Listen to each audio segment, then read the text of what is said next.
Hey everyone, welcome to this explainer. Today, we're ripping up the textbooks and looking directly under the hood at the anatomy of computer memory. It's the literal engine of every device we use, so let's get right into it. Okay, picture this. We've all been there. You're working away and suddenly the power drops, the screen goes black, and that unsaved essay is just gone, completely vanished. But why? Where did it actually go, and why couldn't your machine just hold on to it for you? To solve that mystery, here's our game plan for today. We're going to cover the core of computer memory, break down RAM versus ROM, dive into high-speed cache memory, compare primary and secondary storage, and then wrap up with how we actually measure memory size. All right, starting us off with Section 1, the core of computer memory. Think of primary memory as your computer's immediate active workspace. It's the crucial middleman. It doesn't have a massive capacity, but the CPU can access it directly and instantly. The exact second you boot up your machine, this primary memory is what's loading your operating system, the interface, all those background apps. You open a program, boom, it gets loaded right here so the processor can actually work with it in real time. Moving right along to Section 2, RAM, your short-term working memory. Now, you've probably seen these green sticks before. This is RAM, or random access memory. Why random? Because your processor can instantly grab or save data literally anywhere on these sticks at lightning speed. But here is the major catch. It's volatile. RAM only holds onto data while it's actively processing tasks. It absolutely needs a constant flow of power to keep that information alive. So going back to our power outage scenario, yep, that's exactly why your essay vanished. The second the power cuts out, the RAM is wiped completely clean. Poof. Gone. Now, RAM actually comes in two main flavors, SRAM and DRAM. SRAM, which stands for static RAM, is transistor-based. It's blazing fast, stores data statically as a voltage, and doesn't need to be refreshed. But it's pretty expensive and has lower data density.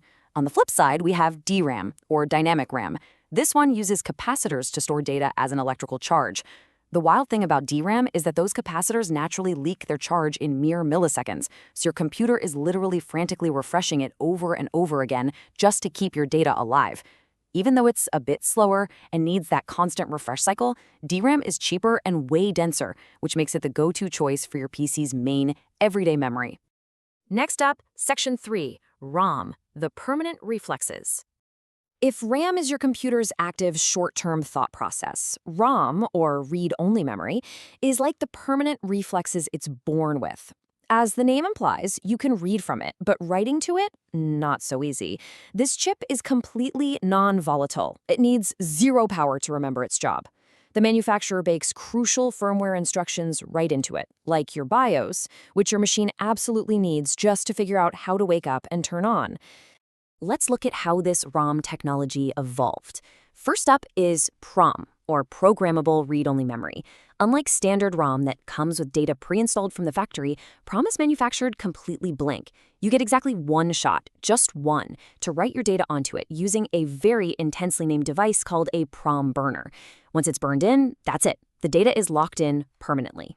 The next big leap was EEPROM. This was a total game changer because finally you could actually erase and reprogram the ROM multiple times. But the way they did it is honestly kind of wild. To erase an EEPROM, you had to physically remove the chip and expose it to ultraviolet light rays. Seriously, it was this tedious process requiring UV light exposure in lab-like conditions. And if you did it too many times, the physical wear and tear would just fry the chip's lifespan.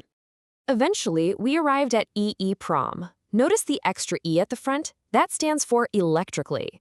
EEPROM brought us the modern luxury of wiping and rewriting data electronically, using simple electrical signals in a fraction of a millisecond. No UV lab equipment required. You can just selectively erase a single byte or rewrite the whole shebang completely seamlessly. Okay, into Section 4, Need for Speed, Cache Memory. So here's a massive problem. Your CPU is ridiculously fast. Much, much faster than your main RAM. To keep the CPU from just sitting around twiddling its thumbs waiting for data, we use ultimate high-speed bridges. First, there's cache memory. This sits right between the RAM and the CPU. If RAM is a filing cabinet clear across the room, your cache is the desk drawer right in front of you. It stores the most frequently accessed instructions to make CPU execution dramatically faster. But even closer to the action are the CPU registers.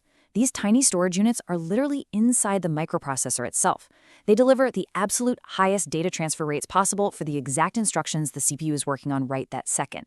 To finish our analogy, if cache is your desk drawer, CPU registers are the notes you are physically holding in your hand right now. Moving into Section 5, primary versus secondary storage. When we put these two side by side, you really see the grand trade-off in computing. Primary memory, which we've been looking at, stuff like RAM, ROM, and cache, functions as main memory and gets direct CPU access. Because of that, it's incredibly fast, but also way more expensive, so capacities are a lot lower. Plus, it can be volatile. Now, look at secondary memory. Think hard disks, pen drives, CDs. This is your auxiliary backup. The CPU only accesses it indirectly.